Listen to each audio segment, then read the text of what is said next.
Hi, before I get into this video, I recommend using the subtitles to help you guys understand me. Silent Hills, released on the 8th of October 2024 with a Metacritic score of 87, doesn't really deserve that score, especially with all the worry and doom posting of old fans before the game's release. Well, that's what I'm here to answer with this review. I'll be listing off the good, the bad, and my overall opinion as someone who hasn't played any Silent Hills game before.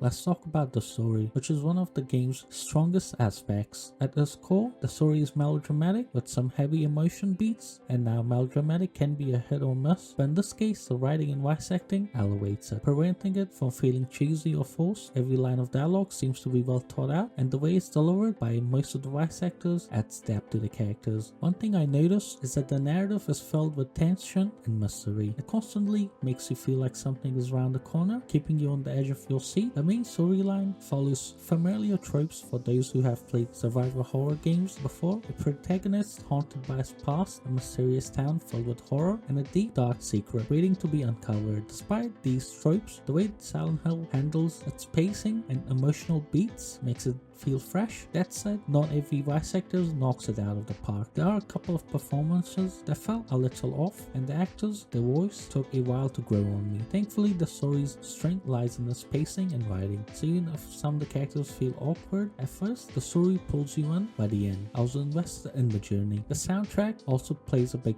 role in making the story feel impactful. It's hard to pinpoint what exactly makes the music work so well. None of the tracks stand out as an iconic or mind-blowing on their own, but together they create a sense of familiarity and nostalgia. It's strange because even as a newcomer to the franchise, the music made me feel like I've lived through the game the eons before, adding a layer of eerie comfort that fits well with the game's atmosphere.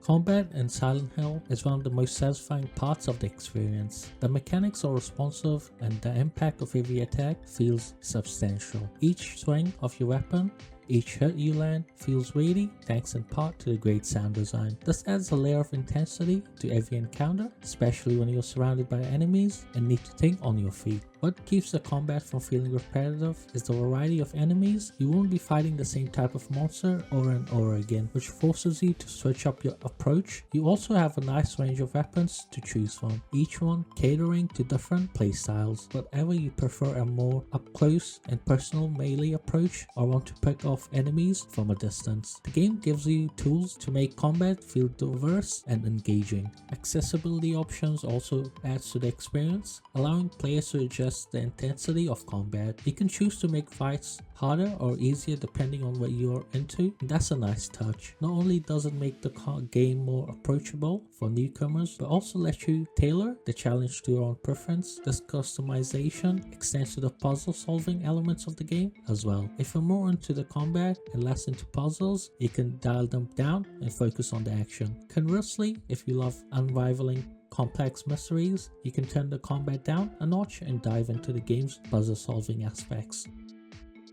Now here's where Silent Hills starts to show some cracks. At first glance, the game's visual looked fine. After spending some time with it, I started to notice a lot of problems. One of the most glaring issues is the shimmering edges around characters, objects, and even grass. It's hard to ignore once you see it and gives the game a slightly unfinished look. These visual quirks distract from the immersion, especially when combined with the game's stiff animations. The character movements during cutscenes, regular gameplay can feel awkward and unusual at times. This doesn't help by the stuttering and hitching that occurs when you're exploring the game world. Even on high-end hardware like my RTX 4080, the game has some performance issues, frame rate drops during certain sequences, and while it's not game-breaking, it's definitely noticeable. One of the strangest choices that the developers made was locking cutscenes to 30 frames per second. It's jarring to go from smooth gameplay at 60 to a cutscene that looks noticeably choppier. The transition is far from seamless and takes you out of the experience. The facial animations also leave something to be desired. Some characters look great, while others have stiff and almost robotic expressions. It's inconsistent, which makes it harder to stay emotionally connected to the characters at times. When you compare it to other games released on PS5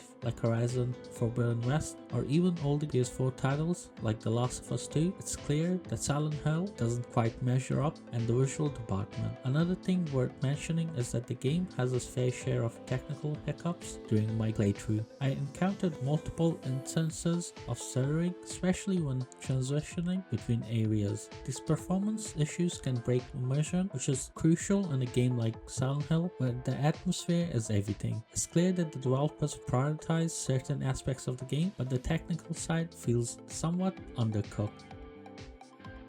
After spending a good amount of time with Silent Hill, I can say that it's a solid game, though not without its faults. The story and combat are the strong points that keep me engaged throughout, but the technical shortcomings, from inconsistent animations to visual bugs, hold it back from being a masterpiece. It's clear that developers put a lot of their heart into the game, but some aspects feel rushed or underdeveloped. At its current price point, Silent Hill might be a bit too steep, especially given the technical issues. However, if you can grab it at a discount, maybe in the $40 to $50 range, it's definitely worth picking, especially if you're a fan of survival horror games. For newcomers like myself, the game offers enough accessibility options and engaging gameplay to make it a fun experience, even if you're not familiar with the old Silent Hill games. The doom boosting from fans leading up to the release did help in some ways, as many of the issues they pointed out got fixed before the final release dropped. Things like James' mirror scene and some other character models were improved, making the game feel more polished than early previews suggested. Still, there's room for improvement, and I hope future patches address some of the more glaring issues. That's my review of Silent Hill. Thank you for watching this video. Leaving a like, comment and subscribe would mean a lot.